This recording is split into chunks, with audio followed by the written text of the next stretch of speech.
வாசிப்போம் தமிழ் இலக்கியம் வளர்ப்போம் முகநூல் குழுவின் 46வது இலக்கிய சந்திப்பு நிகழ்விற்கு வந்திருக்கக்கூடிய அனைவரையும் அன்போடு வரவேற்கிறேன். நிகழ்வின் முக்கிய அங்கமான எழுத்தாளர் திரு ஹரன் பிரசன்னா அவர்களையும், அவரது படைப்புகள் குறித்து பேசவிருக்கின்ற எழுத்தாளர் அகிலா ஜுவாலா அவர்களையும், எழுத்தாளர் ராமச்சந்திரன் உஷா அவர்களையும், விமர்சகர் திரு மந்திரமூர்த்தி அழகு அவர்களையும், இந்த நிகழ்வில் கலந்து கொண்டிருக்கக்கூடிய எழுத்தாளர்கள், வாசகர்கள், விமர்சகர்கள் அனைவரையும் அன்போடு நிகழ்வுக்கு வரவேற்கிறேன். இன்றைய நிகழ்வு தீவிர வாசகர், கவிஞர், விமர்சகர், கட்டுரையாளர், சிறுகதை, நாவல் எழுத்தாளர் என பன்முகம் கொண்ட எழுத்தாளர் ஹரன் பிரசன்னாவின் படைப்புகள் குறித்து இந்த நிகழ்வில் நாம் பேச இருக்கிறோம். அவரை பற்றி ஒரு சிறு அறிமுக குறிப்போடு தொடர்ந்து இந்த நிகழ்வு நடக்கும். திரு ஹரன் பிரசன்னா அவர்கள் திருநெல்வேலியை பூர்வீகமாக கொண்டவர். சிறு வயதிலிருந்தே வாசிப்பின் மீது மிகுந்த ஈடுபாடு கொண்டவராக இருந்திருக்கிறார். 3 அல்லது 4ஆம் வகுப்பு படிக்கும் போதே குழந்தைகளுக்கான நாவல்களை படித்ததாக கூறியிருக்கிறார். அவருடைய 17 வயதில் தினகரன் தீபாவளி மலரில் முதல் சிறுகதை வெளியானதாக கூறியிருக்கிறார். நிழல்கள் கவிதை தொகுப்பு மூலம் இலக்கிய உலகிற்கு அறிமுகமானவர். மரத்தடி யாகு குழுமின் மூலம் இணைய உலகில் பிரபலமானவர். தட்டான் என்பது அவரது முதல் சிறுகதையின் பெயர். வலம், வார்த்தை ஆகிய இதழ்களிலும் கிழக்கு பதிப்பகத்திலும் பங்களிப்பு செய்தவர். இவரது இதழியல் பணிக்காக சந்தேஷ் புரஸ்கார் விருது பெற்றவர். சாதேவி, புகைப்படங்களின் கதைகள், மாய விளையாட்டு ஆகிய சிறுகதை தொகுப்புகளையும், மூத்த பாட்டிகளின் கதைகள் என்ற சிறார்களுக்கான ஒரு கதை தொகுப்பையும், நடுவு நிலைமை அற்றவனின் தமிழ் சினிமா குறிப்புகள் என்ற தமிழ் சினிமா குறித்த விமர்சன நூல்கள் 2ஐயும் அவர் எழுதியிருக்கிறார். அவரது முதல் நாவல் மாய பெருநதி பரவலான கவனத்தை பெற்ற நாவல். அவருடைய 2வது நாவல் கர்மன். மூத்த எழுத்தாளர்களான தி ஜானகிராமன், அசோகமித்திரன், சுந்தர ராமசாமி, ஜெயமோகன், எஸ்ரா போன்ற எழுத்தாளர்கள் படைப்புகளை விரும்பி படிப்பதாக கூறியிருக்கிறார். எழுத்தாளர் வெங்கட் சாமிநாதனை மறக்க முடியாத எழுத்தாளர் என கூறியிருக்கிறார். எழுத்தாளர் அரவிந்த் நீலகண்டன் தன்னுடைய பார்வையை மாற்றி எழுத்தாளர் என்று பதிவு செய்திருக்கிறார். தொடர்ந்து நூல்களை படிக்கும் வாசகராகவும், அதை பற்றி எழுதும் விமர்சகராகவும், புதியன படைக்கும் எழுத்தாளராகவும் இருக்கும் திரு ஹரன் பிரசன்னா அவர்களுடைய படைப்புகள் குறித்து பேசுவதில் வாசிப்போம் தமிழ் இலக்கியம் குழு உண்மையிலேயே மகிழ்ச்சி அடைகிறது.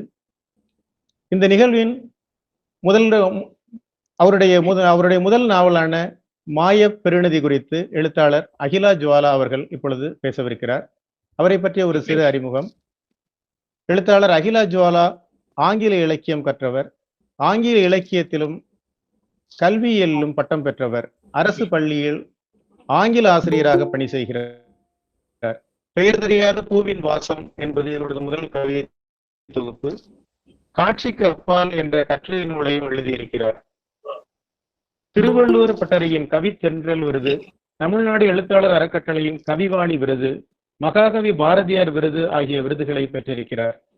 சென்னை தமிழ்ச்சங்கத்தின் செயலராகவும், அகில இந்திய வானொலி மற்றும் பண்பலையின் நிகழ்ச்சி தொகுப்பாளராகவும் ஒருங்கிணைப்பாளராகவும் தொடர்ந்து செயல்பட்டு வருகிறார்.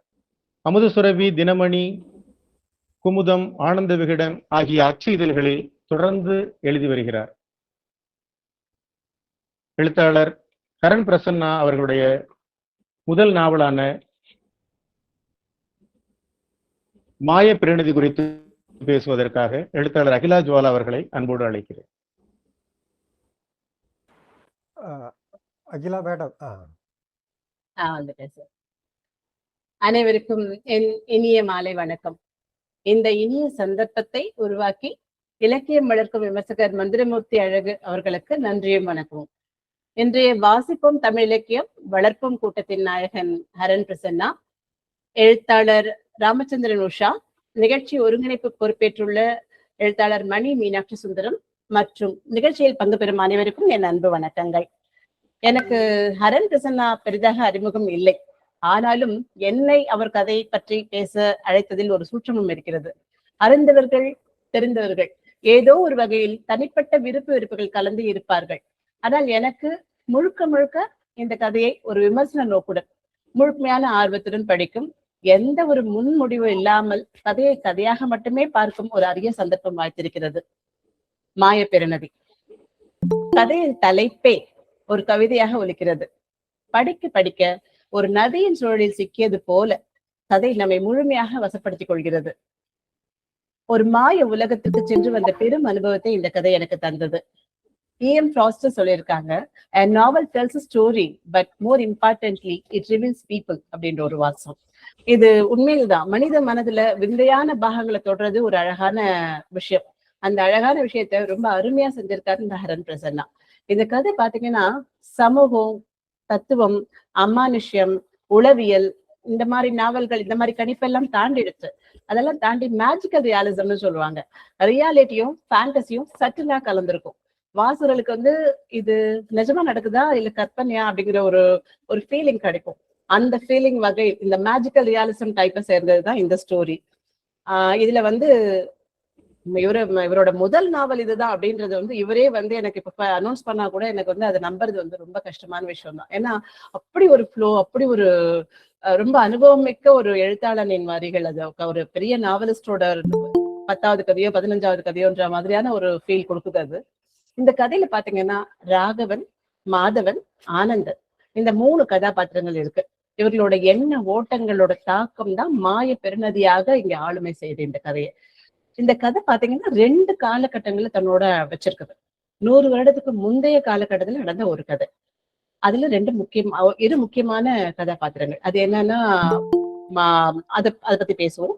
100 வருடங்களுக்கு பின்னால நடக்கின்ற ஒரு நிகழ்கதை. இதுல ஒரு நாயகன், மொத்தத்துல 3 நாயகர்கள்.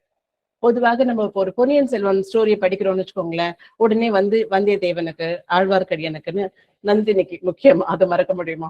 இந்த மாதிரி முக்கியமான கதாபாத்திரங்கள் நமக்குள்ளேயே ஒரு கற்பனையான கதாபாத்திரத்தை நம்ம வச்சுப்போம். வந்தியத்தேவன்னா இப்படிதான் இருப்பான் அப்படியெல்லாம். அந்த மாதிரி பாத்தீங்கன்னா நானுமே அதே இயல்புல என்ன அறியாம நான் இந்த நிகழ்வுலக கதாநாயகன் ராகவன் இருக்கான் இல்லையா, அந்த கேரக்டருக்கு அப்படியே அருண் பிரசன்னாவை வந்து கற்பனையில வரைச்சுக்கிட்டேன்.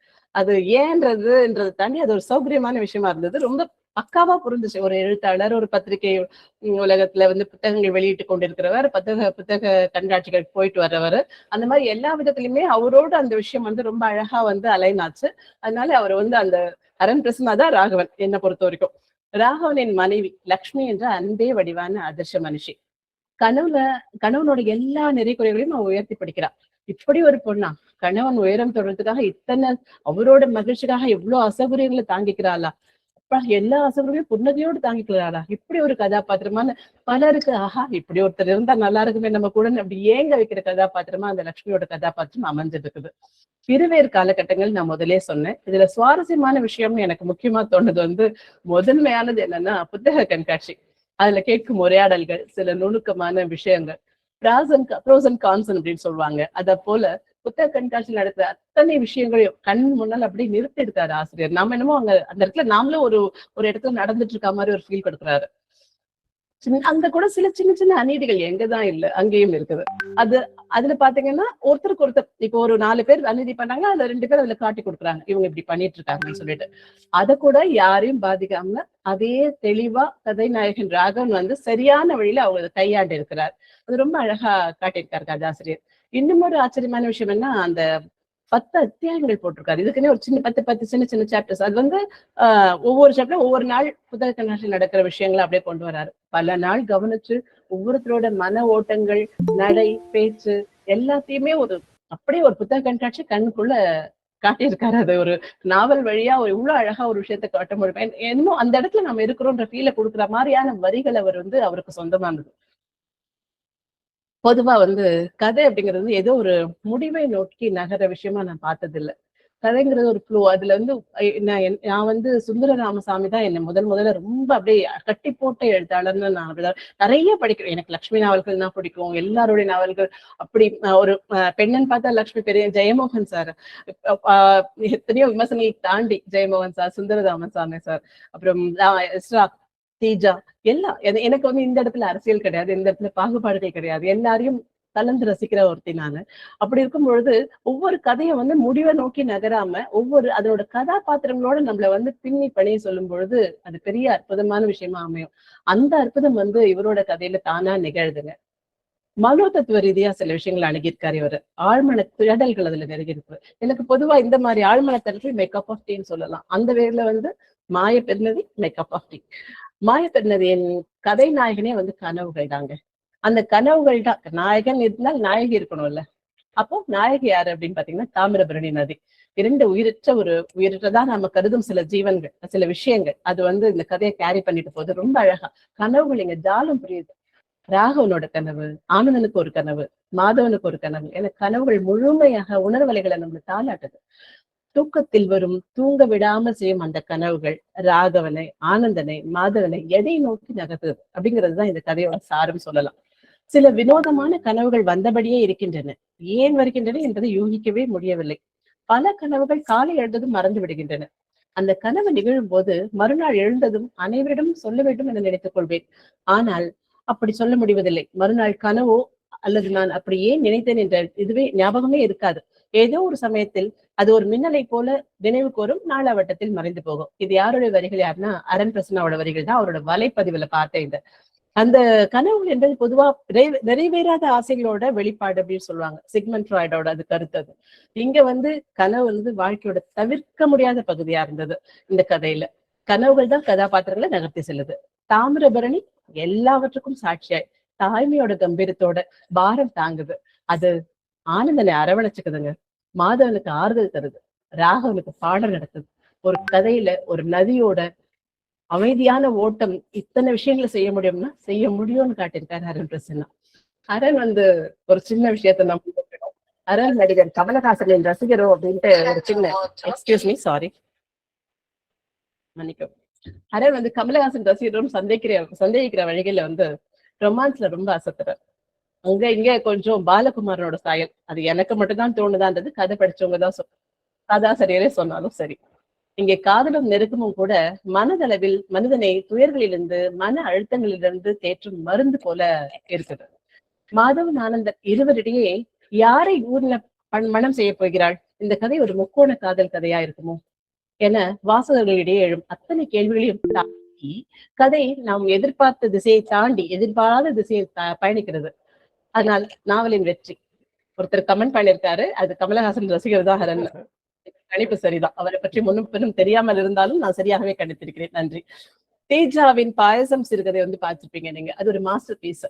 அதனோட கதை கருவே வந்து உங்களுக்கு பொறாம மட்டும்தான். அந்த நஞ்சு மாதிரி அது மனசை ஆக்கிரமிக்கும் போது நிகழும் விஷயங்கள் தான் கதையோட கரு. இங்க ஆனந்தன் மனதுல ஆனந்தன் அப்படிங்கிற கேரக்டர்ல மாதம் குறித்த எண்ணங்கள் வந்து பொறாமையா அப்படின்னா படிக்கிறவங்க டக்குன்னு என்ன பொறாமப்படுறோம் அப்படிதான் ஃபீல் பண்ண வைக்கும். இல்ல அது பொறாமை இல்லைன்னு பல முறை அழுத்தம் திருத்தமா சொல்றாரு ஆனந்தன். அவரோட சொல்றாரு இது பொறாமை இல்லை. அப்ப பொறாமை இல்லைன்னா என்னமா இருக்கு? நாம தான் யோசிக்கணும். அப்படி யோசிச்சோம்னா ஒண்ணு மட்டும் புரியுது. அது ஒரு மாதிரி தன்னுடைமை, அந்த பொசசிவ்னஸ் சொல்லுவாங்கல்ல, தன்னுடைமை உணர்வது. மாதனோட மன மாற்றத்தை, அவனோட மடை மாற்றத்தை ஏற்றுக்கொள்ள முடியாத உணர்வு. கூடவே கொஞ்சம் தன்னிறக்கமும் தாழ்வு மனப்பான்மையும் ரெண்டும் இருக்குது.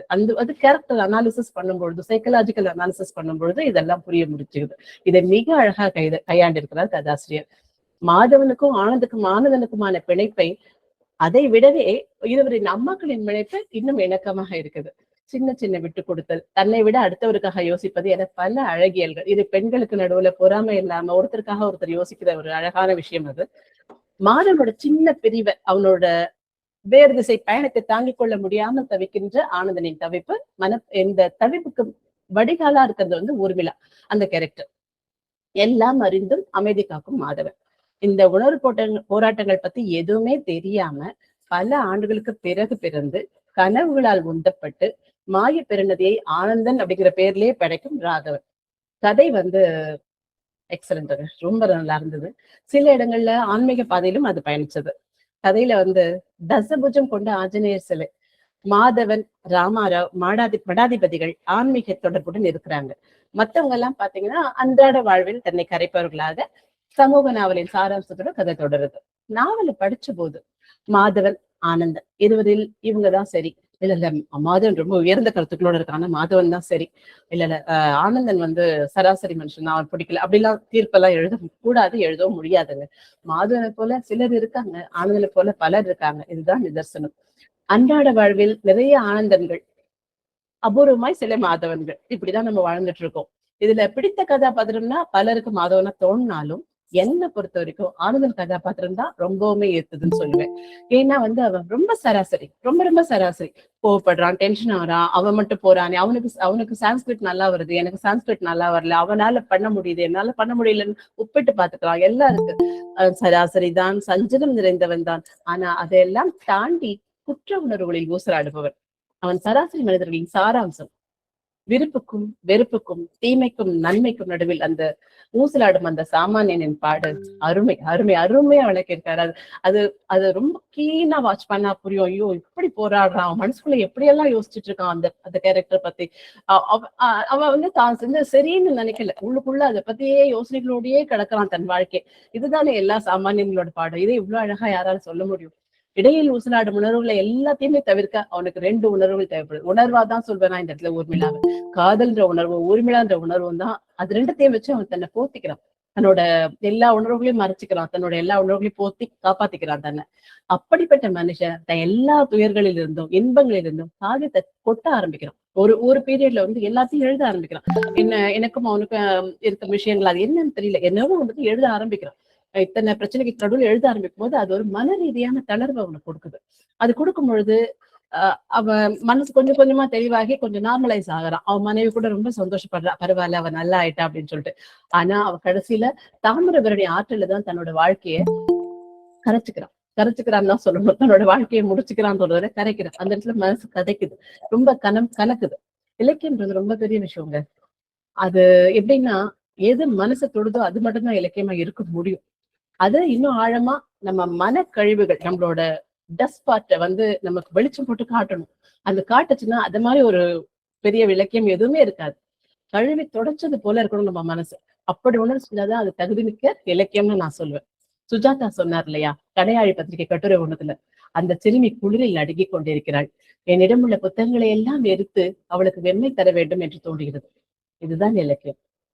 பள்ளி முடிந்து ஓடிவரும் 1000 குழந்தைகளில் என் மகளை தேடும் போது அனைவருமே அவளாக தெரிகிறார்கள். இது யாரோட கவிதைன்னு நினைக்கிறீங்க? நம்ம அரண் பிரசன்னாவது. என்ன அழகா ஒரு கருணை கலந்த ஒரு ரசிப்பு. பள்ளி முடிந்து 1000 குழந்தைங்க ஓடி வராங்க, அதுல என் மகளை தேடும் போது எல்லாருமே என் மகளா தெரிகிறாங்கன்னா அந்த மனசுக்குள்ள எவ்வளவு ஒரு கருணை சுரந்துட்டு இருக்குது. அந்த கருணை அன்பின் துளிகள் கலந்தே இருப்பதற்கு இந்த கவிதை இதுதான் உதாரணம். அவரோட மாதவன் அன்பாய் உடன் பழகாமல் தூரே செல்வதாய் உணரும் போது ஆனந்தனின் மனநிலை ரொம்ப தடுமாறுது. அழகான குழந்தையை பெற்றெடுக்கிறான் ஆனந்தன். யோசிக்காம குழந்தைக்கு மாதவன் பேர் வைக்கிறான். குழந்தையை காதருகே மாதவா என்றான், கொஞ்சினான், முத்தமிட்டான் என்னும் வரிகளை படிக்கும் பொழுது மனசு நெகிழலன்னா அது மனசே இல்லை. அதற்கு பின் அவன் தாமிரபரணி ஆற்றுக்கு கிளம்பினான். இப்ப எதுக்கு, எனக்கு வேற யாரும் இல்லை என கேட்ட மனைவியை முத்தமிட்டு மாதவன் இருக்கான் என்கிறான். இந்த வரிகள் எல்லாம் படிக்கும் பொழுது கலங்கப்பட்ட மனங்கள், கலங்கிய எண்ணங்கள் எல்லாமே தெளிஞ்சிரும். கதை இறுதியில புத்தக கண்காட்சியின் கடைசி நாள் காட்டுறாங்க. இந்த கதையில இப்படி ஒரு வசனம், வெட்கத்தை விட்டவனே எழுத்தாளர் ஆக முடியும், ஓட ஓட விரட்டுபவனே உலகம் திரும்பி பார்க்கும், கை கட்டி வாய் பொத்தி யார் என்ன சொல்கிறார்கள் என்று பார்ப்பவனை, கட்டளைக்காக காத்திருப்பவனை உலகம் ஒருபோதும் திரும்பி பார்க்காது. சுரீர் என்று அறிகிறேன். இந்த வார்த்தைகள் வந்து உண்மையாவே திரும்பவும் படிக்கிற கேளுங்க. வெட்கத்தை விட்டவனே எழுத்தாளர் ஆக முடியும், ஓட ஓட விரட்டுபவனே உலகம் திரும்ப பார்க்கும், கை கட்டி வாய்ப்பொத்தி யார் என்ன சொல்கிறார்கள் என்று பார்ப்பவனை, கட்டளைக்காக காத்திருப்பவனை உலகம் ஒருபோதும் திரும்பி பார்க்காது. உண்மையான வரிகள். இன்னொரு இடத்துல மாதவனை மடாதீசர் வந்து வாழ்த்துறார். என்ன சொல்லி வாழ்த்துறார் தெரியுமா? இந்த பெருங்கடலை, அந்த வாழ்க்கை என்ற பெருங்கடலை நீயும் கடக்கலாம், அதற்கான ஞானங்கள் கருவிகள் உன்னிடம் இருக்கின்றன.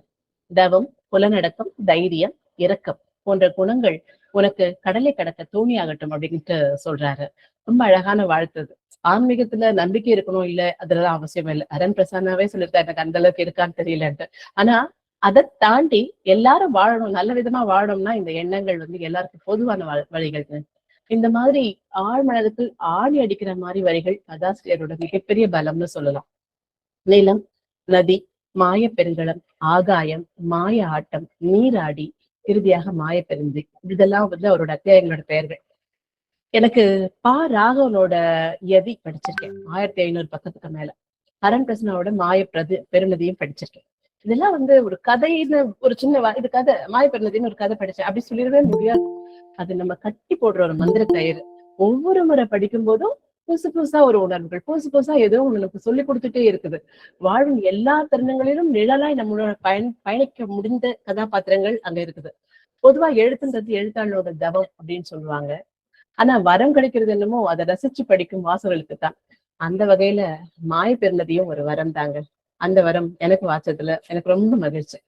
இந்த நேரத்துல இலக்கிய சேவை பெருமையா இது ஒரு கதையை படிக்கும் பொழுது, கதை எழுதுறவனுக்கு கதை எழுதுறதோட அது விஷயம் முடியறது இல்ல. கதை எழுதின பிறகு அதை எப்படி அடுத்தவங்க எடுத்துக்கிறாங்க, அதுக்கான அங்கீகாரம் நமக்கு கிடைக்குதா அப்படின்னு தேடுறதுதான் பொதுவா எல்லாருடைய, ஒரு நாடக நடிகனோ, ஒரு எழுத்தாளனோ, ஒரு சினிமா நடிகனோ, எல்லாரோட எதிர்பார்ப்பும் அதுதான். அந்த இடத்துல ஒரு கதையை படிச்சு அதை பத்தி விவரமா, விளக்கமா, அதுல இருக்க நிறைகுறைகள் எல்லாத்தையும் ரொம்ப எடுத்து சொல்லி அதனோட நல்ல விஷயங்களை பாராட்டுற ஒரு உன்னத அனுபவத்தை கொடுத்திருக்கிற மந்திரமூர்த்தி அழகு சார் அவர்களுக்கு மீண்டும் மீண்டும் என் நன்றியை தெரிவிச்சுக்கிறேன். அவர் இலக்கியம் வளர்த்து இன்னும் பெருமைக்கு புரிய நிறைய விஷயங்களை செய்யணும்னு நான் ஆசைப்படுறேன். வாய்ப்புக்கு நன்றி. மிக்க நன்றி. நன்றி. எழுத்தாளர் திரு அகிலா ஜுவாலா அவர்களுக்கு மீண்டும் ஒரு முறை நன்றி. ஒரு நடப்பு புத்தக கண்காட்சியையும் ஒரு 100 ஆண்டுகளுக்கும் உட்பட்ட ஒரு குடும்பத்தினுடைய நினைவுகளையும் கூடும் பாவமாக சொல்லி பயணிக்கும் நாவல் மாயப்பெருநதி. நாவலே ஒரு நதிதான். ரொம்ப அருமையா அவங்க நாவலோட ரொம்ப ஒன்றி இருக்காங்க. அதோடைய கதாபாத்திரங்களோட ரொம்ப ஒன்றி ரொம்ப அருமையா அதை பற்றி சொன்னாங்க. ஆழ்மன தேடல் கொண்ட ஒரு நாவல் என்றும் முடிவெளியை நோக்கி பயணப்படுத்தும் நாவல் என்றும் அவர் சொன்னார். மிக குழுவின் சார்பாக அகிலா ஜுவாலா அவர்களுக்கு நன்றியை தெரிவித்துக் கொள்கிறோம். அடுத்ததாக அவருடைய 2வது நாவலான கர்மன் குறித்து பேச வருகிறார் ராமச்சந்திரன் உஷா அவர்கள். கர்மா அப்படிங்கிற சொல்ல கேள்விப்பட்டிருக்கோம். கர்மன் அப்படிங்கிறது புதிய சொல்லாக்கமா இருக்கு. அவரை ராமச்சந்திரன் உஷா அவர்களை பற்றி ஒரு சிறு அறிமுகத்தோடு அவரை தொடர்ந்து பேசுவார். ராமச்சந்திரன் உஷா அவர்கள் ஒரு சிறுகதை ஆசிரியர், நாவலாசிரியர், வாசிப்பில் மிகுந்த ஆர்வம் உடையவர். அந்த ஆர்வமே அவரை எழுத்தாளராகவும் ஆக்கியிருக்கிறது. இணைய இதழ்களிலும் அச்சு இதழ்களிலும் தொடர்ந்து சிறுகதைகளை எழுதி வருபவர். இவரது கரை தேடும் ஓடங்கள் என்ற நாவல் கீவாஜா நினைவு நாவல் போட்டியில் 2ஆம் பரிசை பெற்றுள்ளது. அந்நாவல் அன்மூட் என்ற தலைப்பில் ஆங்கிலத்தில் மொழிபெயர்க்கப்பட்டு பரவலான பாராட்டையும் பெற்று வருகிறது. இவரது காவு என்ற நாவல் தேநீர் பதிப்பகம் நடத்திய நாவல் போட்டியில் தேர்வு பெற்றுள்ளது. சுவாசம் பதிப்பகத்துடன் இணைந்து தன்னுடைய பாட்டியின் நினைவாக வரலட்சுமி அம்மாள் நாவல் போட்டியை தொடர்ந்து நடத்தி வருகிறார். எழுத்தாளராகவும் இருக்கிறார். எழுத்தாளர்களுக்கு பரிசு வழங்கக்கூடிய ஒரு நிகழ்வையும் தொடர்ந்து செய்து கொண்டிருக்கிறார். வாருங்கள் திரு ராமச்சந்திரன் உஷா அவர்களே. அவர் பயணங்களிலும் மாடித்தோட்டம் அமைப்பதிலும் மிகுந்த ஆர்வமுடையவர் என்றும் அவரை பற்றிய செய்தி தெரிய வருகிறது. மகிழ்ச்சி.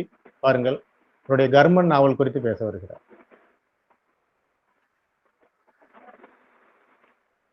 அனைவருக்கும் வணக்கம். இது எனக்கு முதல் அனுபவம் புத்தகங்களை பற்றி பேசுவது.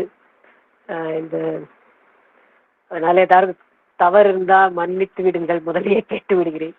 தொண்டை வேற சரியில்லை, கொஞ்சம் கரகரப்பு இருக்கு. முதல்ல திரு மந்திரமூர்த்தி அவர்களுக்கு நன்றி. வாசிப்போம் தமிழ் இலக்கியம் வளர்ப்போம் என்ற குழுவை பேஸ்புக்கில் தொடர்ந்து நடத்தி வருகிறார். நல்ல புத்தகங்களை அறிமுகம் செய்கிறார். இது ஒரு நல்ல முயற்சி. ஒரு எழுத்தாளனாக நானும் அதை வரவேற்கிறேன்.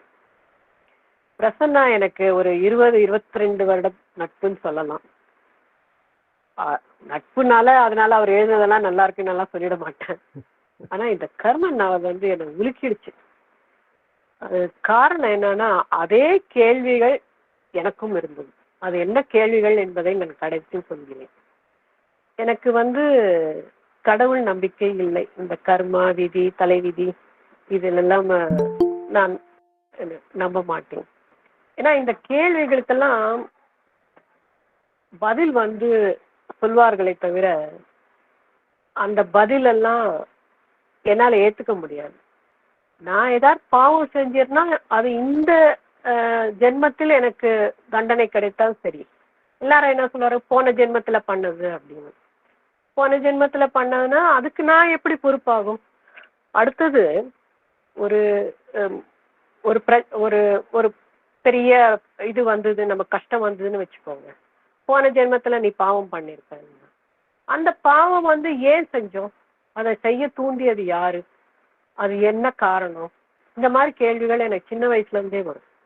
இந்த புத்தகம் முழுக்க சொல்லுவது அதுதான். நான் நிஜமாவே படிக்கும்போது படிச்சு முடிச்ச உடனே என்னோட ஃப்ரெண்டு ஒருத்தர் இருக்காங்க, முத்து பேச்சுன்னு. நாங்க இந்த மாதிரி பேசுவோம், இந்த மாதிரி பிலாசபிலாம் பேசுவோம். அதை வந்து நான் விமர்சனம் எழுதுறதுக்கு முன்னாடியே அவங்க கிட்ட கொடுத்துட்டேன். அந்த புக்கை திருப்பி வாங்க முடியாம இப்போ செகண்ட் டைம் பிரசன்னாவை கேட்டு வாங்கி திருப்பி உட்காந்து படித்தேன். கர்மன் பத்தி இந்த மாதிரி பிரசன்னாவோட புத்தகத்தை பத்தி பேசணும்னு இவர் மந்தமூர்த்தி சொன்னோன்னே நான் உடனே கர்மனை பத்தி பேசுறேன், நானே வாலண்டியரா ஒத்துக்கிட்டேன். கொஞ்சம் பயமா இருந்தாலும் சரி அப்படின்னு. கதை எப்படி ஆரம்பிக்குதுன்னா, இது ஒரு மேஜிக்கல், அதுக்கு என்ன சொல்லுவோம், ரியலிசம் கதை, வகைரா கதை. கதை முன்னும் பின்னும் போயிட்டு போயிட்டு வருது. ஆனா பெரிய குழப்பம்லாம் வரல. பேர் மட்டும் கொஞ்சம் நம்ம அவர் முன்னாடியே கொடுத்துருக்காரு யாரு என்னங்கிறதுனால பேரை மட்டும் நான் அப்பப்போ பார்த்துக்கிறதுனால நம்ம அதை கேட்ச் பண்றது ரொம்ப ஈஸியாவே இருக்கும். ஒரு படுத்த படுக்கையா ஸ்ட்ரோக் வந்து நாகராஜராவ்னு ஒருத்தர் படுத்து கிடக்குறாரு. அவர் பிரகாரம் அவர் சொல்றது என்ன, நான் ரொம்ப நல்லவன், நான் எந்த தப்பு தண்டா எதுவும் செஞ்சது கிடையாது வாழ்க்கையில, யாருக்கும் எந்த கெட்டதும் நினைச்சதில்லை. நம்ம இதுல சொல்ல ஒரு எறும்பு கூட நான் துன்பம் விளைவிச்சதில்ல. அப்படிப்பட்ட நான் வந்து ஏன் இப்படி வருஷக்கணக்கா ஸ்ட்ரோக் வந்து படுத்து கிடக்குறேன். ஆக்சுவலா அவர் வந்து சாவு ஒன்று தான் அவருக்கு விடுதலை. அந்த சாவுக்காக அவர் வெயிட் பண்ணிட்டு இருக்காரு. அவர் வாழ்க்கை இல்லை, அவரோட மூதாதையர் 5-6 தலைமுறையோட வாழ்க்கையை வந்து அவர் நினைச்சு பார்க்குறாரு. அந்த கதையெல்லாம் முன்ன பின்ன வருதே தவிர படிக்கிறதுக்கு ரொம்ப சுவாரஸ்யமாகவே இருக்கிறது. இந்த 5-6 தலைமுறை அப்படி சொல்லும்போது இவர் அதில் முதல்ல ஒரு தாத்தா வர்றார், அவர் தான் சுப்பாராவ். மோசமான கேரக்டர். அதுக்கு அடுத்து வரவங்க ரொம்ப சாதாரண ஆட்கள்.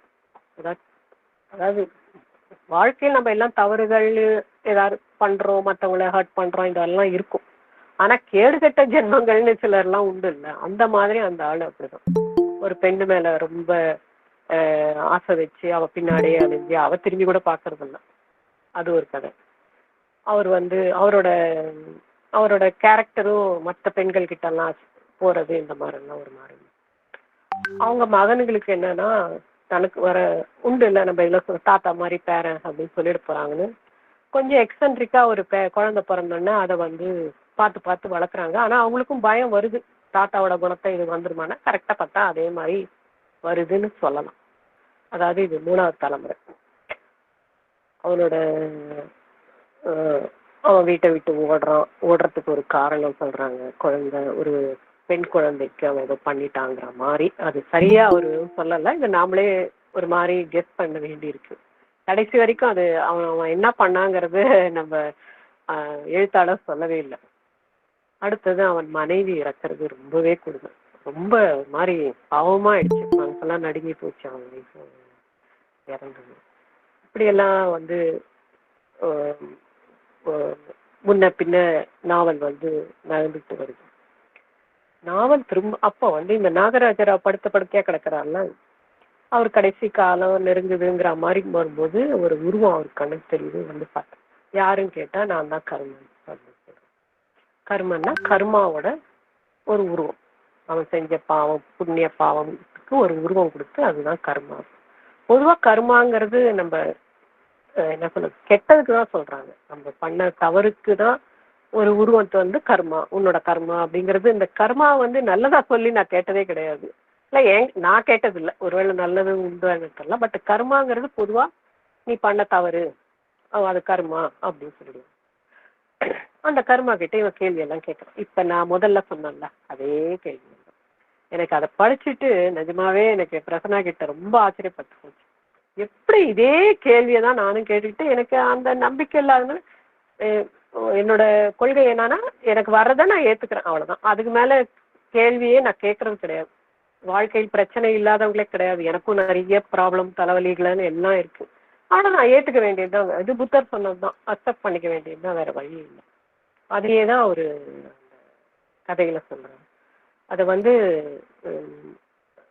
வாழ்க்கையை பற்றி அதே தான், நான் அதை ஏத்துக்க மாட்டேன் அப்படிங்கிற கேள்வி இதே தான். அவன் சொல்ற கேள்விக்கு வந்து இந்த கேள்வியெல்லாம் கரெக்டு, ஆனா நீ சொல்ற பதில நான் ஏத்துக்க மாட்டேன், அதே தான் நாகராஜராவும் சொல்லிடுறாரு. கடைசியில் பாவம் செத்தும் போயிடுறாரு.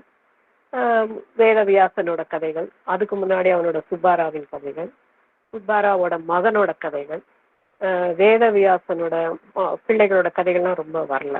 அவங்க வந்து அவங்க வேதவியாசன் எடுத்து வளர்க்குற அவங்க அண்ணி நல்ல பொம்பளை. அப்புறம் அவங்க வீட்டுல ஒரு விசித்திரமான இது என்னன்னா, அந்த சுப்பாராவ் வந்து அதான் முதல் தாத்தா வராருல, அவர் வந்து அவங்க வீட்டுல வேலை செய்யற பொண்ணுகிட்ட ஒரு ஒரு என்ன சொல்றது, ஒரு காதல், காமமா அது காதலான்னு சொல்ல, காமம் தான் வந்தாலே தவிர அது ஒரு மாதிரி கண்டு கட்டி விட்டா மாதிரி அந்த பொம்பளை அடையணும்னு ரொம்ப ஆசைப்படுறா. அவ திரும்பி கூட பாக்குறதில்ல.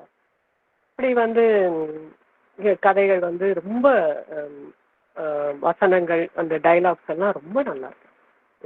என்னோட பாயிண்ட் ஆஃப் வியூல நான் இந்த சமீபத்துல படிச்சதுல பெஸ்ட் புக்கு இதுதான். இத பத்தி நீங்க எத்தனை பேர் படிச்சிருப்பீங்கன்னு தெரியல. பிரசன்னாவை தவிர மிச்சம் யாரும் இதை படிச்சிருக்க மாதிரி எனக்கு தோணல. படிச்சவங்க கூட இந்த புக்கை டிஸ்கஸ் பண்ணணும்னு எனக்கு ரொம்ப ஆசை. அதுக்காக மந்திரமூர்த்தி சார் இன்னொரு மீட்டிங் ஏற்பாடு பண்ணுங்க. ஒரு டிஸ்கஷன் மாதிரி வச்சுக்கலாம். ஒரு அந்த எந்தெந்த பகுதிகள் எனக்கு பிடிச்சிருக்கு அப்படின்னு சொல்லிட்டு.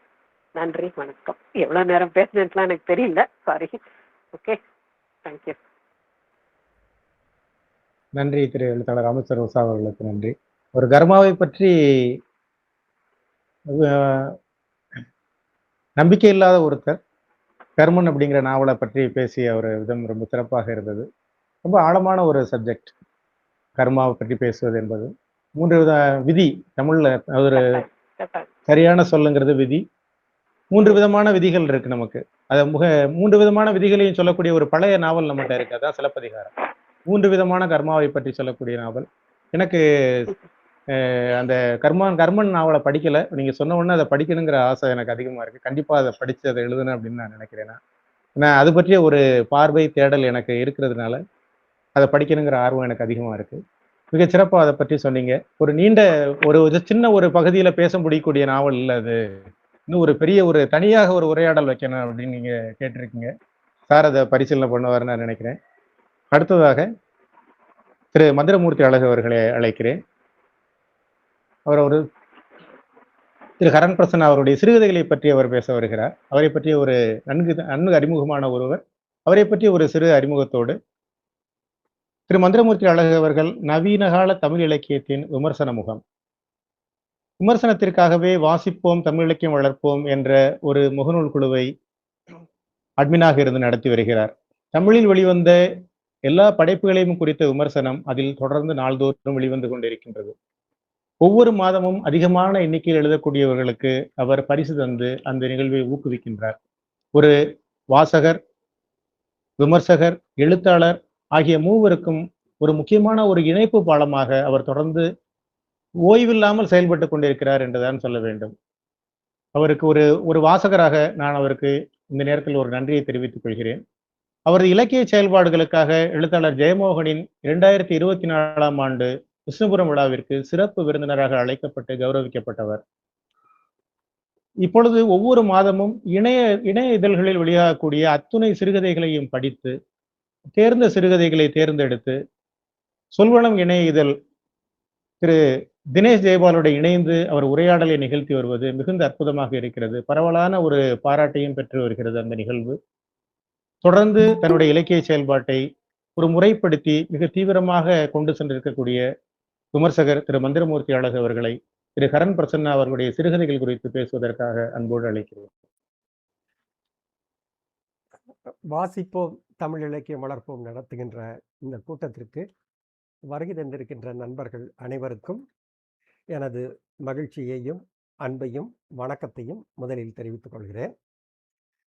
அப்புறம் எழுத்தாளர் ஹரன் பிரசன்னா அவர்களினுடைய படைப்புகளை குறித்து பேசுவதற்காக இந்த நிகழ்வை நடத்தி கொண்டிருக்கிறோம். எனக்கு முன்னால் பேசிய அகிலன் ஜுவாலா அவர்களும் ராமச்சந்திரன் உஷா அவர்களும் மிகச் சிறப்பான முறையிலே ஹரன் பிரசன்னா அவர்களினுடைய 2 நாவல்களை குறித்து பேசினார்கள். நான் இப்போது ஹரன் பிரசன்னாவினுடைய சிறுகதைகளை குறித்து பேசுவதற்காக வந்திருக்கிறேன். சரி, சிறுகதைக்கு உள்ள போறதுக்கு முன்னாடி எழுத்தாளர் ஹரன் பிரசன்னாவை பற்றி கொஞ்சம் பேசணும். எனக்கு எழுத்தாளர் ஹரன் பிரசன்னாவை 2015 நேரடியாக பார்த்த அனுபவம், அப்புறம் தொடர்ந்து பழகிய அனுபவம் உண்டு. ஆ, ஆ, கிழக்கு பதிப்பகம் ஏற்பாடு செய்கின்ற அந்த அறிமுக கூட்டத்தில் தான் முதல்ல நான் அவரை பார்த்தேன்.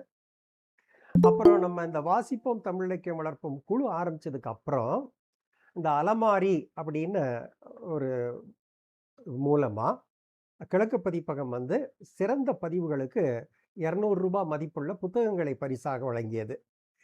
அப்படி நம்ம குழுவில் எழுதின நிறைய பதிவுகளுக்கு அது பரிசளித்து ஆதரவு தந்தது கிழக்கு பதிப்பகம். அதை வந்து நண்பர் எழுத்தாளர் ஹரன் பிரசன்னா தான் அதை கோஆர்டினேட் பண்ணி ஒருங்கிணைப்பு செய்து பாராட்டுகளை தெரிவித்தார். அதுதான் தொடக்கம். வாசிப்போம் தமிழ் இலக்கியம் வளர்ப்போம். அதுக்கப்புறம் நிறைய பதிப்பகங்கள் ஆதரித்து பல விதத்திலும் இந்த குழு வளர்வதற்கு உறுதுணையாக நின்றன. சரி, இப்போ இந்த சிறுகதை இதுக்குள்ள போகலாம். இதற்காக நான் 46 சிறுகதைகளை ஹரன் பிரசன்னாவினுடைய கதைகளை வாசித்தேன்.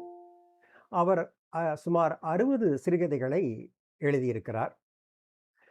இந்த சிறுகதைகளில் நான் வாசித்த இந்த 46 சிறுகதைகளில் எனக்கு ஒரு 80% சிறுகதைகள் வந்து எனக்கு ரொம்ப பிடிச்சிருந்தது. அவர் ஒரு 20 வருடங்களுக்கு முன்னால் எழுதிய கதைகளை எடுத்துக்கொண்டால் கூட இன்னைக்கு இருக்கக்கூடிய அந்த ஒரு நவீன நடையில அந்த சிறுகதையை எழுதியிருக்கிறார். அது உண்மையிலேயே எனக்கு ரொம்ப ஆச்சரியமா இருந்தது. அப்புறம் அவருடைய சிறுகதைகளினுடைய பொதுவான தன்மையாக சிலவற்றை கூற விரும்புகிறேன். அதாவது இந்த கதைகளில் அவருடைய சிறுகதைகளில் பார்த்தோன்னா அகச்சிக்கல்களை குறித்த கதைகள் அதிகமாக இருக்கின்றன. சிறுகதைகள் அவற்றை ஆழமாகவும் பேசுகின்றன. கணிசமான கதைகளை வந்து தன்மையில் எழுதியிருக்கிறாரு ஹரன் பிரசன்னா. அந்த தன்மையில் எழுதியிருக்கின்ற அந்த பாத்திரங்கள் அனைத்துமே ஆண் பாத்திரங்களாகத்தான் இருக்கின்றன அப்படிங்கிறதையும் பார்க்க முடியுது. அப்புறம் கதை பார்த்தோம்னா அது யதார்த்த வகை கதை, இருத்தலியல் கதை, மாய யதார்த்த வகை கதை, இப்படின்னு எல்லா வகையான கதைகளையும் எழுதியிருக்கிறார். எந்த வகையான கதைகளை அவர் எழுதியிருந்தாலும் கதைகளின் ஊடாக ஆங்காங்கே பகடியும் சேர்ந்தே ஓடிக்கொண்டிருக்கிறது அப்படிங்கிறதையும் பார்க்க முடிஞ்சுது. அப்புறம் அந்த கதை களம்னு அவர் எடுத்துக்கிட்டான்னா அவர் கதைக்களங்கள் நிறைய கதைகளில் திருநெல்வேலி வருகிறது. திருநெல்வேலி சார்ந்த ஊர்கள் எல்லாம் வருகின்றன. சேரன் மகாதேவி, இது போல தூத்துக்குடி எல்லாம் வருகின்றன. ஏன்னா நான் திருநெல்வேலிக்காரனாக இருக்கின்ற காரணத்தினால அவர் எழுதியிருக்கின்ற அவ்வளவு இடங்களும் எனக்கு தெரிந்த இடங்களாக இருக்கின்றன. அவ்வளவு தெருக்களும் எனக்கு தெரிந்த இடங்களாக இருக்கின்றன. அவர் எழுதியிருக்கிற ஹோட்டல் எல்லாமே தெரிந்த இடங்களாக இருக்கின்ற காரணத்தினால அந்த கதையோடு என்னால் ஒரு நெருக்கத்தோடு வாசிக்க முடிந்தது. அது ஒரு கூடுதலான எனக்கு பிடித்தமான விஷயம் என்று சொல்லுவேன். அதுக்கப்புறம் பார்த்தோன்னா இந்த கதையில் சில கதைகள் மரணத்தை பற்றி பேசுகின்றன அப்படிங்கிறதையும் சொல்லணும். இன்னொரு விஷயம், இன்னொரு செய்தி என்ன அப்படின்னு பார்த்தோம்னா இந்த 46 சிறுகதைகளில் 75% கதைகள் வந்து ஒற்றை சொல் தலைப்பை கொண்டதாக இருக்கிறது. எல்லாமே பார்த்தோன்னா தலைப்பு பூரா ஒற்றை சொல். அது வந்து அவர் குறிப்பிட்டு அப்படி நினைத்தே அந்த தலைப்பை வைத்திருக்கிறார் என்பதையும் உணர்ந்து கொள்ள முடிகிறது. சரி, இப்போ இந்த கதைகளில் ஒரு ஒரு ஒரு 4-5 கதைகளை சொல்லலாம் அப்படின்னு நினைக்கிறேன், ரொம்ப சுருக்கமாக. எந்த கதையை சொல்கிறது அப்படிங்கிறப்போ வெவ்வேறு வகையான கதைகளை எடுத்துக்கொண்டேன். ஏன்னா ரொம்ப ஆழமான கதைகளை 2 கதைகளை எடுத்துக்கிட்டேன்னா அதை பேசுறதுக்கு நேரம் இல்லாமல் போயிருங்கிறது தான் முக்கியமான காரணம். அந்த அளவில் இப்போ அந்த கதைக்குள்ள போகலாம். முதலாவதா எடுத்துக்கிட்ட கதை வந்து உரு அப்படின்னு ஒரு சிறுகதை. இந்த உருங்கிற சிறுகதையை வந்து இதை தன்மையில தான் சொல்லியிருக்கிறாரு.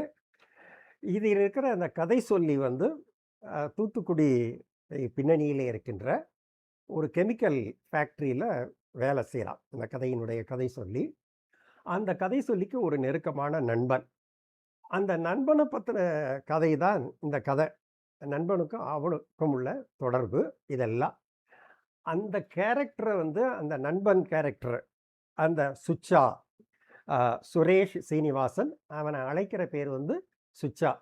அந்த சுச்சாங்கிறவன் எப்படி ஒரு முக்கியமான விசித்திரமான குணாதிசயம் உடையவனா இருக்கான், அதுதான் அந்த கதையில முக்கியமான அம்சம். அதுதான். இப்போ கேன்டீனுக்கு போனா அங்க ஏதாவது மணிரத்னம் வந்து ஒரு பெரிய சிறந்த டைரக்டர் கிடையாது அப்படின்னு பேசக்கூடியது. இளையராஜா வந்து ரொம்ப சில படங்களுக்கு மட்டும்தான் நல்ல இசையை அமைத்திருக்கிறார் அப்படின்னு சொல்றது. இதை வந்து தான் சொல்றது மட்டுமே சரின்னு வாதிடக்கூடிய குணமுடையவன். அப்புறம் பார்த்தோன்னா ஒரு மாசம் கழிச்சு இவன் முதலிலே என்ன சொன்னானோ அதே தான் அப்படியே மாற்றி போட்டு பேசக்கூடிய கேரக்டர். மணிரத்னத்தை மாதிரி ஒரு பெரிய சிறந்த டைரக்டர் கிடையவே கிடையாது அப்படின்னு பேசுறது. இளையராஜா அவர் தான் இசைவிக்கின்ற அவ்வளவு படங்களுக்கும் அற்புதமான இசையை தந்தவர் அப்படின்னு பேசுகிற ஒரு கேரக்டர். மற்றவங்க நக்கல் அடித்தா கூட அதை அவன் கண்டுக்கிறது இல்லை. அவனுடைய ஸ்டாண்டர்டுக்கு மற்றவங்களெல்லாம் மிகவும் குறைந்தவர்கள் அப்படிங்கிறது அவனுடைய எண்ணம். இப்படி அந்த கேரக்டரை பற்றி எல்லாம் சொல்லிக்கிட்டே போய் அவனோட இந்த கதை சொல்லிக்க இருக்கிற நெருக்கம், அவன் அவன் அங்கே இருக்கிற ஒருத்தன்கிட்ட கடன் வாங்கிறது, இந்த மாதிரி சம்பவங்கள் எல்லாம் போகுது. இந்த கால ஓட்டத்தில் அவனுக்கு இவன் வந்து கதை சொல்லி வந்து அப்பொழுது தான் அங்கே வேலையிலே சேர்ந்தவன் ஒரு 20-21 வயதுக்காரன். அவனுக்கு அவனுடைய நட்போடு இருக்கிறான் இல்லையா அந்த சுச்சா, அவனுக்கு வந்து 30 வயது. அவன் கல்யாணம் பண்ணிக்கிறான் அந்த நேரத்தில். அப்போ அவன் அந்த ஃபேக்ட்ரியை விட்டு இந்த கதை சொல்லி விலகி வெளிநாட்டுக்கு போயிடுறான். தொடர்பு இல்லாமல் போயிடுது. ரொம்ப காலம் கழித்து அந்த சுச்சாவினுடைய அலைபேசி எண் அவனுக்கு கிடைக்கிறது. கிடைச்சப்புறம் அந்த கதை சொல்லி என்ன செய்தான் அப்படிங்கிறது தான் அந்த கதையோட சஸ்பென்ஸ். வாட்ச் பாருங்க. எனக்கு இதில் என்ன ரொம்ப பிடிச்சிருந்ததுன்னா, அவர் அந்த பகடியோடு அந்த கதையை சொல்கிறார். அந்த ஃபேக்ட்ரியில் இருக்கக்கூடிய பிரச்சனைகள் என்னென்னா அதெல்லாம் வேற தொட்டுக்கிட்டு போகிறாரு. அதில் அவர் சொல்லியிருக்கிற ஒரு 2 முக்கியமான அம்சம் என்னன்னு பார்த்தீங்கன்னா, அந்த சுச்சா கேரக்டர் இருக்கு இல்லையா, அவர் முன்பே கேட்டிருந்த அந்த கேள்விகள் எல்லாம் கேண்டீனுடைய வராண்டாவிலே கிடக்கும். அதாவது அவன் மறுத்து பேசுகிறப்ப அதே இதை அது வராண்டாவில் நின்று சிரிச்சுக்கிட்டு இருக்கோம் அப்படின்னு. அது ஒரு இது. அப்புறம் இன்னொரு செய்தி, நண்பர் அதை ஆஃப் பண்ணிடுங்க. ஆழ்வார் பாரதி மைக்க. சரி. அப்புறம் இன்னொரு இடத்துல இன்னொரு கதையில் அவர் சொல்கிறாரு, இந்த சுச்சா இருக்கிறான் இல்லையா, இந்த சுச்சாவுக்குள்ளே இருக்கின்ற அந்த கதை சொல்லியினுடைய நாக்குகள் செல்லாத இடமே இல்லை அப்படின்னு அவர் இந்த வார்த்தைகள் எல்லாம் வந்து அந்த கதைகளில் ரொம்ப அழகாக சொல்லிட்டு போகிறாரு ஹரன் பிரசன்னா.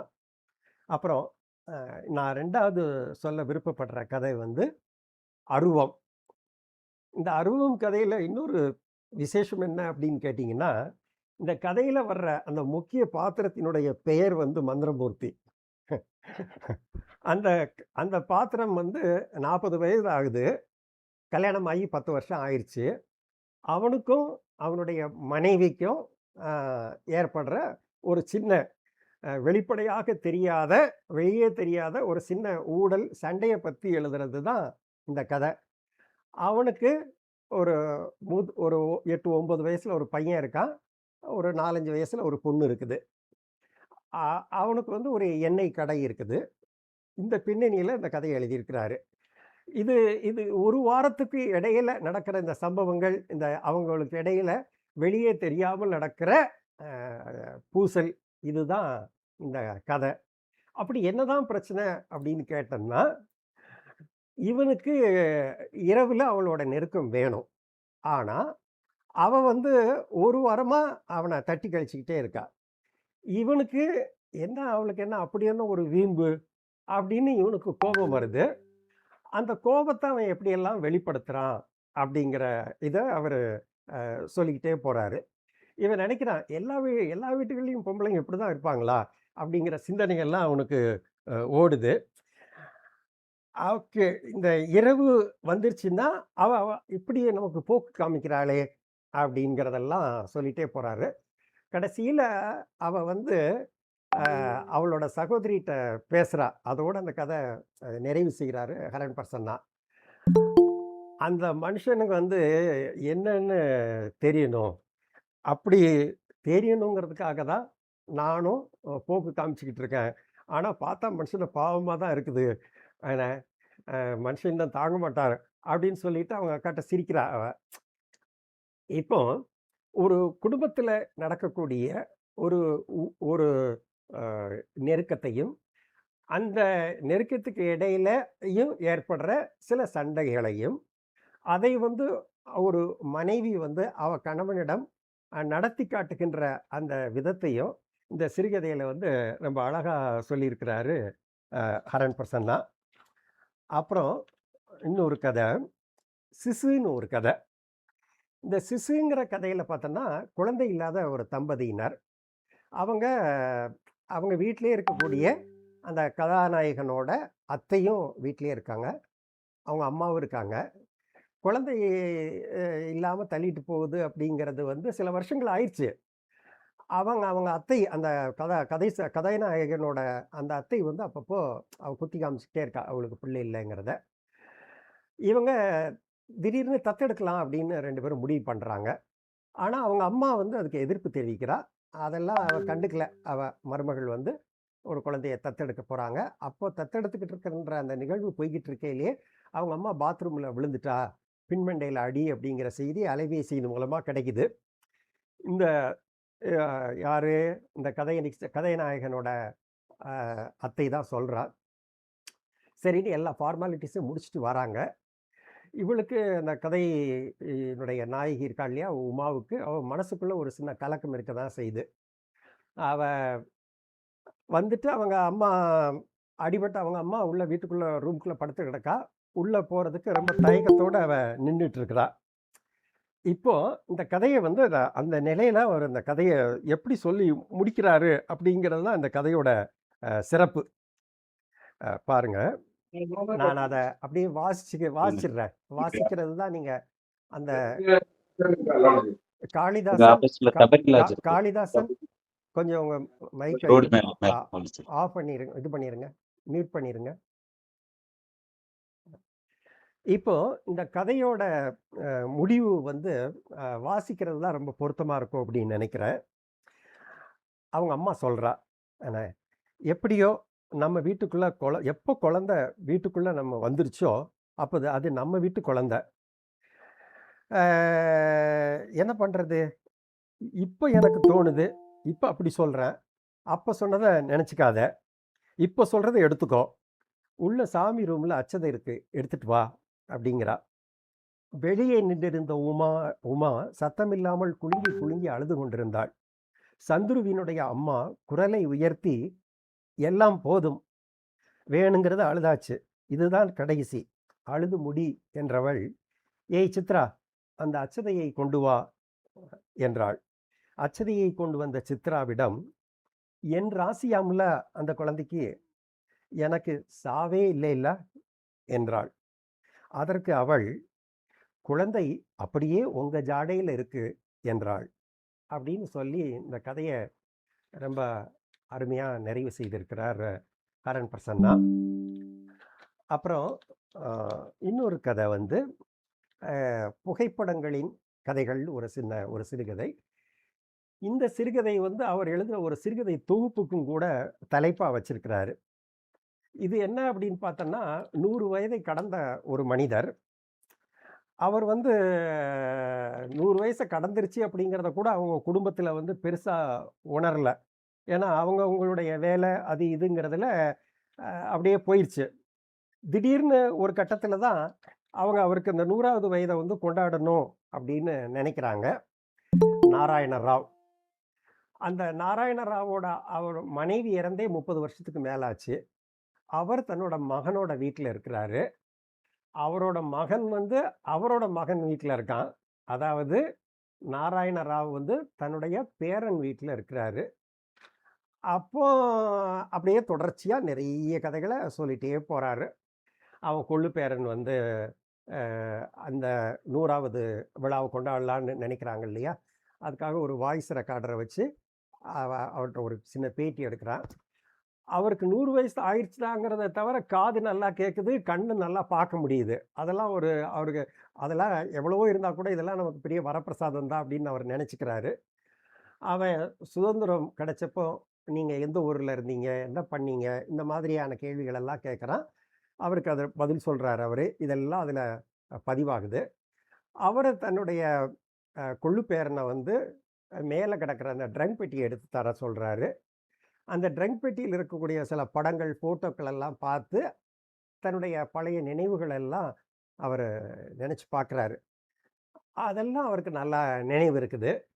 இப்படியே இந்த கதையை கொண்டு போயிட்டு அந்த விழா கொண்டாடுற நாள் ஒட்டி அவருக்கு உடம்பு ரொம்ப கொணக்குது. இதுக்கு முன்னாடியும் 3 தடவை அவர் சத்துருவார் அப்படின்னு நினச்சி மீண்டு வந்தவர். இப்போ அதை மாதிரி மீண்டு வருவாரா இல்லையா அப்படிங்கிறது அந்த கதையில் ஒரு இறுதியில் இருக்கக்கூடிய ஒரு சின்ன சஸ்பென்ஸு. இதுவும் ஒரு நல்ல கதை. அவர் எழுதிய இந்த தொகுப்பில் இருக்கக்கூடிய சிறந்த கதைகளில் ஒரு கதை. அதுக்கப்புறம் வியாழன் இரவுன்னு ஒரு கதை. இந்த வியாழன் இரவுங்கிற கதை வந்து குவைத்தில் நடக்கக்கூடிய ஒரு கதை. நண்பர்கள் எல்லாம் இருக்காங்க. இந்த வியாழக்கிழமை இரவு வந்து அங்கே ஒரு குஷியான ஒரு இரவாக கழியும். இவங்க எங்கெல்லாம் போகிறாங்க, இவங்க சந்திக்கின்ற அனுபவங்கள் என்ன, எல்லாத்தையும் ரொம்ப நகைச்சுவையாக சொல்லியிருக்கிறாரு. இதில் ஒரு சோகமான விஷயத்தையே சொல்கிறாரு. அது பின்னாடியே ஒலிக்குது. ஏன்னா வருஷத்தில் 1 மாதம்தான் அவங்க ஊருக்கு போகிறாங்க. பணம் சம்பாதிக்கணுங்கிறதுக்காக அங்கே போய் இருக்கிறாங்க. அந்த 1 மாதத்தில் அங்கே போகையிலையும் அங்கே நடக்கக்கூடிய குடும்பங்களில் இருக்கக்கூடிய பிரச்சனைகள், இது எல்லாத்தையும் அதையும் சேர்த்து சொல்கிறாரு. இதில் அதில் அந்த இவங்க போகிற ஒரு வண்டியில் ஒரு பிலிப்பைன்ஸ் டிரைவர் இருக்கிறாரு. அப்போ ஒரு மலையாளத்தை பற்றி ஒரு சின்ன பேச்சு வருது. அப்போ ஒருத்தன் சொல்கிறான், அந்த டிரைவருக்கு மலையாளம் தெரியுமா அப்படின்னு.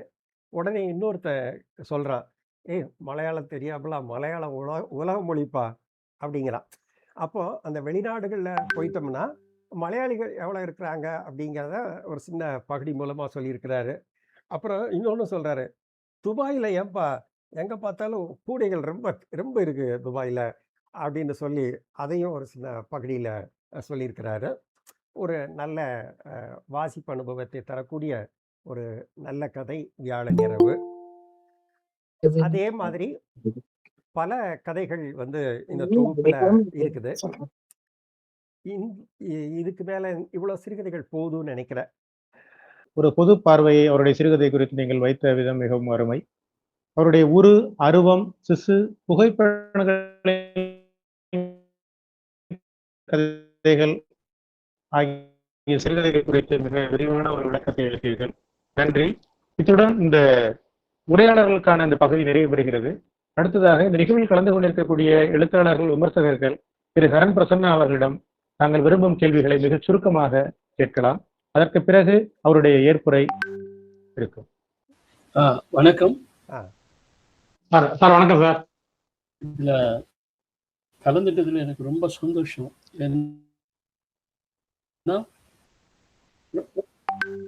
கேக்குது இல்லையா? கேக்குது சார். கேக்குதா? கேக்குது சார். இதுல வந்து இந்த கூட்டத்துல கலந்துட்டது ரொம்ப மகிழ்ச்சி. முக்கியமான காரணம், அருண் பிரசன்னாவோ ரொம்ப பேருக்கு வந்து பப்ளிஷராவோ அல்லது பப்ளிஷிங் கம்பெனி மேனேஜராவோ தான் தெரியும். ஆனா அவர் ஒரு மிக சிறந்த சிறுகதையாளர்ன்றது எனக்கு ரொம்ப நாளைக்கு முன்னாடியே தெரியும். அதை விட அவர் கட்டுரைகளும் ரொம்ப சிறப்பாக எழுதுவார். இன்னைக்கு அதை பற்றி யாரும் சொல்லலை. அவர் தடம் இந்த மாதிரி பத்திரிகைகளில் வந்து சுத்த இலக்கிய பத்திரிகைகளாக இருந்த காலங்களில் அவர் நடத்திட்டு இருந்திருக்கிறாரு, நிறைய எழுதியிருக்கு. இன்னைக்கு இதில் வந்து நான் 2 புத்தகங்களை படிச்சிருக்கேன். இவருடைய சிறுகதை தொகுப்புல சில இது படிச்சிருக்கேன். இப்படி மந்திரமூர்த்தி மாதிரி 46 கதைகளை தேர்ந்தெடுத்து 10 தொகுப்புல இருந்து ஃபில்டர் பண்ணி ஏதோ அழுகி போட்டிக்கு தேர்ந்தெடுக்கிற மாதிரி நான் பண்ணலை. அவருடைய சிறுகதை தொகுப்பு 2 படிச்சிருக்கிறேன். இவங்க உஷா பேசின கதையில தர்மரை பற்றி நான் அந்த கதையை படிக்கல. ஆனால் அவங்க சொன்ன நெரேஷனை பார்த்த உடனே படிக்கணும்னு தோணிடுச்சு. அது இங்கேருந்து ஆர்டர் பண்ண முடியாது, ஊருக்கு போய் நான் ஃபோன் பண்ணாதான் கிடைக்கும். அகிலா ஜுவாலா வந்து ரைட்டர்னு தெரியும். ஏன்னா இவ்வளோ கிரிட்டிக்கலாக ஒரு விஷயத்த அழகாக பார்த்து அதோட ரொம்ப ஆழ்ந்து போய் அந்த நாவலை முழுவதுமாக படிச்சிருக்காங்க. படிக்கிறதுனா அதாவது சில பேர் படிக்கிறது, சில பேர் வந்து பொழுதுபோக்காக படிக்கிறது. அகிலா வந்து இதை விமர்சிக்கணுன்ற ரெஸ்பான்சிபிலிட்டி கொடுத்ததுனாலயோ என்னவோ ரொம்ப ஆழமாக படிச்சிருக்கிறாங்க, ரொம்ப சிறப்பாக சொன்னாங்க. ஏன்னா அந்த நாவலில் வந்து புரிஞ்சிக்க வேண்டிய விஷயங்கள் வந்து ரொம்ப சப்யூடாக சொல்லப்பட்டது. கொஞ்சம் அசிரத்தையாக படிச்சிட்டோம்னா அந்த கதை வந்து ஒரு சாதாரண நாவல் ஆகிடும். ஆனால் அதில் சொல்லப்பட்டிருக்கிற ஒரு மெல்லிய மனப்போராட்டங்களை வந்து ரொம்ப அழகாக சொன்னாங்க. வழக்கம் போல மந்திரமூர்த்தி அவருக்கு சிறுகதை தொகுப்புல வந்து ஒரு தனி அவருக்கு அதுல ஒரு தனி இயல்பு இருக்கு. அதை வந்து ரொம்ப அழகா பண்ணுவார். அதாவது அந்த உரையாடலையே விட நடுவில் கொண்டு வருவார். அந்த உரையாடலையே கொண்டு வரும்போது நீங்க கதையோட ஒன்றி போயிடுங்க. அவர் ரொம்ப அழகா பண்ணாரு. ரொம்ப நன்றி, இந்த வாய்ப்புக்கு ரொம்ப நன்றி. வாழ்த்துக்கள் பிரசன்னா. மறுபடியும் ஆரம்பிச்சிருங்க. வியாபாரம் இருக்கும், கண்டிப்பா ஓடிட்டு இருக்கோம். பத்ரி மாதிரி எழுத்துறதை நிறுத்திடாதீங்க. பத்ரி என்ன எடுத்து ரொம்ப பிரமாதமா இருந்துட்டு பப்ளிகேஷன் வந்த உடனே வீடியோ அது இதுன்னு போயிட்டாரு, எழுதுறதையே நிறுத்திட்டாரு. ஆனா ரொம்ப பேருக்கு மறந்து போயிடுச்சு பத்ரி நல்ல ரைட்டர் இருக்குது. அந்த மாதிரி அடைஞ்சிடாம தொடர்ந்து எழுதுங்க. பத்திரிகைகளை நம்பாதீங்க. இன்னைக்கு தமிழ் பத்திரிகைகளை கதை போடுற சூழல் இல்லை. எல்லாரும் வந்து வீடியோவுக்கும் ஆன்லைனுக்கும் போறாங்க. நீங்க தனி தொகுப்பாகவே போடுங்க, நிறைய பேர் படிப்பாங்க, நல்ல வரவேற்பு இருக்கும். நன்றி பிரசன்னா, வாழ்த்து. கண்டிப்பா சார், கண்டிப்பா, ரொம்ப நன்றி. நன்றி. வணக்கம், இப்ப கேக்குதா? கேக்குது சார். சார் வணக்கம். சார் வணக்கம். பாராரும் சார் வணக்கம். வணக்கம். எனக்கு கொஞ்சம் இன்டர்நெட் சரியா இல்ல, விட்டு விட்டு கேக்குது, விட்டு விட்டு போயிடுது. அதனாலதான் வீடியோ ஆஃப் பண்ணி வச்சு ட்ரை பண்ண, அப்பவும் இருக்கு. Anyway I am really happy. பிரசன்னாவுக்காக இந்த மாதிரி ஒரு கூட்டம் நடக்குதுங்கிறது வந்து தலையவாவது காட்டிட்டு போயிடணும்னு நினைச்சேன்.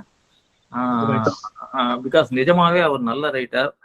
பிரசன்னாவுடைய குறுங்கதைகள் ரொம்ப நல்லா இருக்கும். அவருடைய அந்த முதல் நாவல் நான் படித்தேன், எனக்கு ரொம்ப பிடிச்சது. அது நான் ஐ திங்க் அதுக்கு ஃபர்ஸ்ட் எழுதினதே நான் தான் நினைக்கிறேன். முதல் ரிவ்யூ எழுதினதே நான் தான் நினைக்கிறேன். ரொம்ப நல்ல ரைட்டர். கொஞ்சம் மிரட்டியாவது யாராவது அவரை ரெகுலரா எழுத வைக்கலாம். நான் சொல்லிலாம் கேட்க மாட்டார் அவரு. வேற யாராவது சொல்லி கேட்கக்கூடியவர்கள் இருந்தா ரெகுலரா எழுத வைக்கலாம். பிரசன்னாவுக்கு என்னுடைய வாழ்த்துக்கள். இந்த மீட்டிங் ஆர்கனைஸ் பண்ண மந்திரமூர்த்திக்கு உண்மையிலே எனக்கு தனிப்பட்ட முறையில என்னுடைய பாராட்டு. இது தேவையான ஒன்று. இதன் மூலமாவது அவரு இன்னும் கொஞ்சம் அக்ரெசிவா எழுத ஆரம்பிக்கலாம், எழுத்தை தொடரலாம் அப்படின்னு நினைக்கிறேன். தேங்க்யூ. ரொம்ப நன்றி. பாராகுவன்னு சொன்னாரு, நான் சொன்னா கேட்க மாட்டாருன்னு. அது தப்பு. ஏன்னா பாராகுவன் தான் அவங்களுக்கு எல்லாம் குரு. வேற யார் சொன்னாலும் கேட்பாலும் கேட்கலன்னாலும் ராகவன் சொன்னா கேட்கறதுக்குன்னு ஒரு பெரிய பட்டாளமே இருக்கு, பெரிய இவங்களே ரசிகர் கூட்டமே இருக்கு. அதுக்கு தலைவரே வந்து பிரசன்னா தான். ரொம்ப பேருக்கு தெரியாது, எனக்கு தெரியும். அவ்வளவுதான், வேற ஒண்ணு. மகிழ்ச்சி மகிழ்ச்சி. வாழ்த்துக்கள் பிரசன்னா.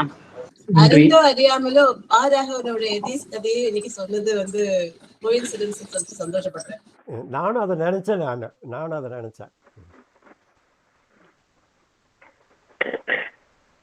சரி, வேற யாராவது? சரி, நீங்க. வாழ்த்துக்கள் பிரசன்னா.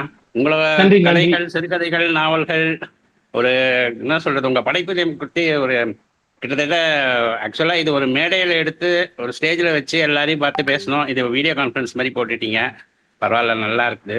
அடுத்த நிகழ்வாக திரு எழுத்தாளர், இந்த நிகழ்வின் நாயகர் திரு கரண் பிரசன்னா அவர்களை ஏற்புரை வழங்கும்.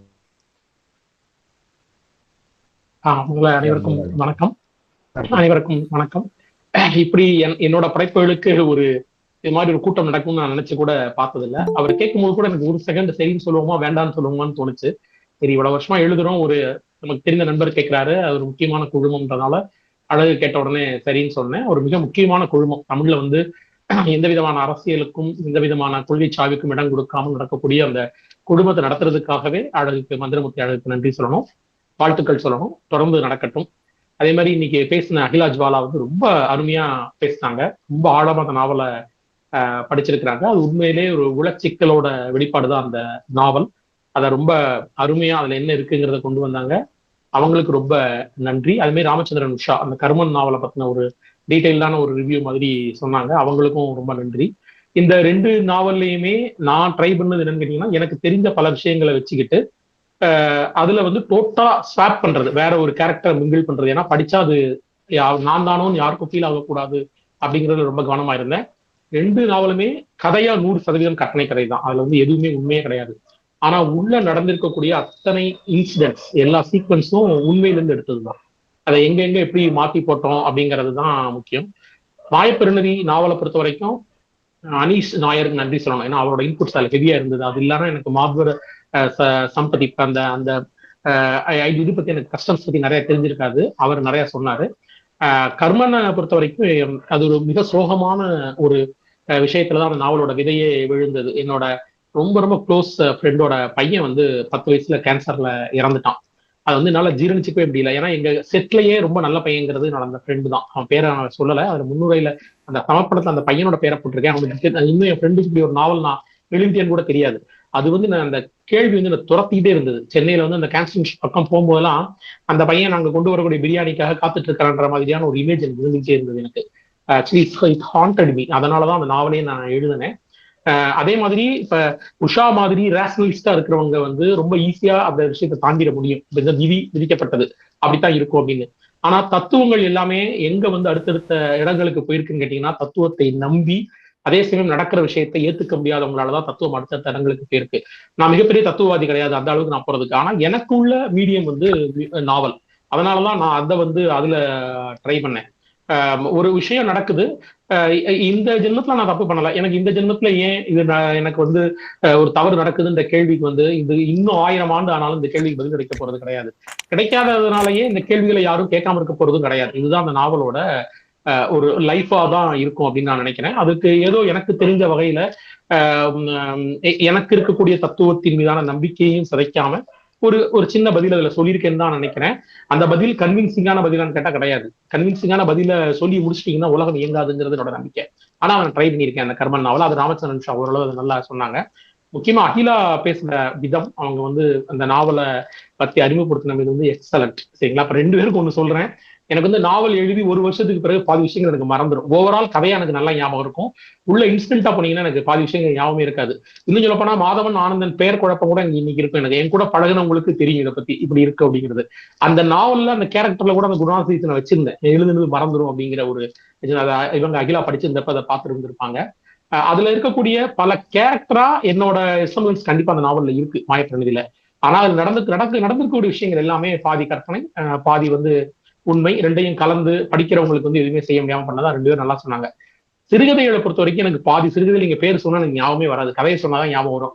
இவர் உருன்னு சொல்றாரு, கதை டக்குன்னு ஞாபகம் வரல. அருவம்னு சொல்றாரு, டக்குன்னு ஞாபகம் வரல. அந்த கதையை சொல்ல ஆரம்பிச்சப்பறம் எனக்கு அப்படியே இன்ஸ்டன்டா ஞாபகம் வந்துடும். அதுல சிசு அப்படின்ற கதை வந்து ரொம்ப நான் எழுதப்போ எனக்கு ரொம்ப மூவிங்கா இருந்த கதை. அதுக்கு ஒரு பிரச்சனாலும் எனக்கு சின்ன காரணம் இருக்கு. நான் வந்து எங்க அம்மா நான் பிறந்த ஒரு 90 வயசுல இறந்துட்டாங்க. எங்க பெரியம்மா, அவங்க பெரியம்மா தான் எங்க அம்மான்னு சொல்லுவாங்க, அவங்க தான் என்ன வளர்த்தாங்க. பெரியம்மா என்ன வளர்க்கறது கூட பெரிய விஷயம் கிடையாது. ஆனா அதை படித்த ஒரு நண்பர் வந்து எனக்கு ஃபோன் பண்ணி அழுதுகிட்டே தான் என்கிட்ட, ஒருத்தர் இல்ல 2 பேர் கரெக்டா சொல்லணும்னா, அவங்க பேர் வேண்டாம், அவர் இந்த கூட்டத்துல கூட இருந்துட்டு போனாரு. அவங்க 2 பேரும் ஃபோன் பண்ணி சொன்னாங்க, எங்க வந்து இந்த கதையை எங்க வாழ்க்கையில நாங்க மறக்க மாட்டோம்னு சொன்னாங்க. ஏன்னா அதுல கடைசியில நடந்த இன்சிடென்ட் இருக்குல்ல, அது உண்மையிலே நடந்த இன்சிடென்ட். அது வந்து இன்னொரு நண்பர் வாழ்க்கையில் நடந்தது. அவர் சொன்னதை வச்சுதான் எல்லாத்தையும் சேர்த்து நான் ஒரு கதையை, அந்த சிசுன்ற கதையை நான் எழுதினேன். அதுல கடைசியில அவர் சொன்னார், என்கிட்ட சொன்னாரு, நாங்கெல்லாம் பயந்து அந்த குழந்தைய தூக்கிட்டு வரும்போது எங்க அம்மா உள்ளன்னு சொல்ல, என்னடா என்ன பார்த்துட்டு இருக்க, அதான் நம்மாவது குழந்தையாச்சா உள்ள வா அப்படின்னு சொன்னாரு. நீங்கிட்ட சொன்னாரு. இதே டோன்ல சொன்னப்ப எனக்கு அப்படியே விடவர்த்து போச்சு அந்த கதையை கேட்டு. அப்பதான் நான் அந்த கதையை ரீஃபார்மேட் பண்ணேன். கிளைமேக்ஸ் வச்சுக்கிட்டு பின்னாடி நான் நிறைய கதை சேர்த்தேன். இது மாதிரி மறந்து போன பல விஷயங்களை ஆக்சுவலி இங்க ரீடர்ஸ் வந்து படிச்சுட்டு ஒரு 20 வருஷம் கழிச்சு ஒரு ரீடரா பார்த்தா எப்படி இருக்கும் அந்த அனுபவம் தான் எனக்கு இருந்தது. ஸோ இதை கேட்டவங்களுக்கு, அப்புறம் ரமணன் சார் மாதிரி, பா ராகவன் சார் மாதிரியான மிகப்பெரியவர்கள் இந்த கூட்டத்துக்கு வந்ததெல்லாம் என்னோட பாகியமா நான் நினைக்கிறேன். அவங்க 2 பேருக்கும் ரொம்ப நன்றி. அப்புறம் நான் தொடர்ந்து வந்து எழுதிட்டு தான் இருக்கிறேன். இன்சென்ஸ் வேற எழுதிட்டு இருக்கேன். மாய விளையாட்டுன்ற கதை இந்த இது வந்து கொரோனா சமயத்தில் எழுத ஆரம்பிச்சு இந்த புத்தக கண்காட்சிக்கு வரணுன்றதுக்காக ஒரு 15 கதைகள் இப்பதான் எழுதி முடிச்சேன். சிறுகதைகள் எழுதுறது வந்து ஒரு 5-6 கதைகள் எழுதுனேன். அதை எங்கேயும் நான் பப்ளிஷ் பண்ணல, அப்படியே நான் வச்சிருக்கிறேன். நாவலுக்குள்ள போனதுனால சிறுகதைக்குள்ள திரும்ப போகணும், கண்டிப்பா எழுதணும். சிறுகதை எனக்கு ரொம்ப பிடித்த வடிவம். கவிதை தான் மொத்தமா எழுதுறதை நிப்பாட்டிட்டேன். 4-5 ஒரு 7-8 வருஷத்துக்கு முன்னாடி எழுதுனதுக்கு எழுதவே இல்லை. நாவல் அடுத்த 2 நாவல்களுக்கான ஐடியா இருக்கு. இந்த புத்தக கண்காட்சி முடிஞ்ச உடனே நாவலுக்கு பிள்ளையார் சொல்லி போடலாம்னு நினைச்சேன். அதுக்கு அடுத்து வேற சில பிளான் வந்ததுனால அப்படியே அதை தொடவே இல்லை. அதை திரும்ப ஆரம்பிக்கணும். கண்டிப்பா எழுதுறேன். இது இந்த கூட்டம் எனக்கு தரப்பட்ட மிகப்பெரிய அங்கீகாரம், அதுல சந்தேகமே கிடையாது. அதை செய்த அனைத்து எழுத்தாளர்களுக்கும், இங்க வந்து இவ்வளவு தூரம் பொறுமையா கேட்ட அனைத்து நண்பர்களுக்கும், இதை உருவாக்கி தந்த வாசிப்போம் குழுமத்திற்கும், மந்திரமுத்தி அழகுக்கும், மணி மீனாட்சி சுந்தரம் அவர்களுக்கும், அனைவருக்கும் நன்றி. கடைசியா ஒரு சின்ன விஷயம், நான் ஒரு 17 வயசு வரைக்கும் கமல் ஃபேனா இருந்தேன். அப்புறம் கமலை சுத்தமா பிடிக்காதுன்ற இடத்துக்கு வந்துட்டேன். 2000க்கு பிறகு நான் கமலை வந்து பிடிக்கவே இல்லை. ஆனா 15 வயசு வரைக்கும் நான் அவரை ரசிச்சேங்கிறதுலையும் எந்த மாற்றமும் இல்லை. அதுக்கப்புறம் நான் மிகப்பெரிய ரஜினி ரசிகரா நான் மாறிட்டேன். ஸோ இதுதான் அந்த ஒரு சின்ன விஷயம், அவங்க கேட்டாங்க அதனால சொன்னேன். மற்றபடி பாலகுமாரன், ஜெயமோகன் இவங்கெல்லாம் நான் ரொம்ப தீவிரமா நான் படிச்சிருக்கேன். என்னை அறியாமையே கண்டிப்பா அவங்களோட பாதிப்பு என் நாவல்கள்ல இல்லைன்னா தான் பிரச்சனை, கண்டிப்பா அது இருக்கத்தான் செய்யும். மிகச்சிறந்த விமர்சன கூட்டத்துக்கு ரொம்ப நன்றி தெரிவிச்சுக்கிறேன். நன்றி. நன்றி சார். இந்த நாள் மிக சிறப்பான ஒரு நாளாக அமைந்தது. உங்களுடைய பேச்சை கேட்கவும் உங்களுடைய படைப்புகள் குறித்து கலந்துரையாடவும் ஒரு நல்ல வாய்ப்பாக இந்த நாள் அமைந்ததுக்கு குழுவின் சார்பாக அனைவருக்கும் நன்றியை தெரிவித்துக் கொள்கிறேன். வேறு யாரும் பேச விரும்புறாங்களா சார்? இல்ல நிகழ்ச்சியை நிறைவு செஞ்சிடலாமா? நிறைவு செஞ்சிடலாம். நன்றி சார். இந்த எங்களுடைய அழைப்பை ஏற்று இந்த நிகழ்வில் கலந்து கொண்டிருக்கக்கூடிய எழுத்தாளர் கரண் பிரசன்னா அவர்களுக்கும், அவருடைய படைப்புகள் குறித்து மிகச் சிறப்பான உரையை தந்த எழுத்தாளர் அகிலா ஜுவாலா அவர்களுக்கும், ராமச்சந்திரன் உஷா அவர்களுக்கும், விமர்சகர் மந்திரமூர்த்தி அழகு அவர்களுக்கும், இந்த நிகழ்வில் கலந்து கொண்டு தங்களுடைய கருத்துக்களை பகிர்ந்து கொண்ட எழுத்தாளர் திரு ரமணன், எழுத்தாளர் திரு ப ராகவன் மற்றும் கலந்து கொண்டிருக்கக்கூடிய விமர்சகர்கள், நண்பர்கள் அனைவருக்கும் வாசிப்போம் தமிழ் இலக்கியம் வளர்ப்போம் குழுவின் சார்பாக மிகுந்த நன்றியை தெரிவித்துக் கொள்கிறேன்.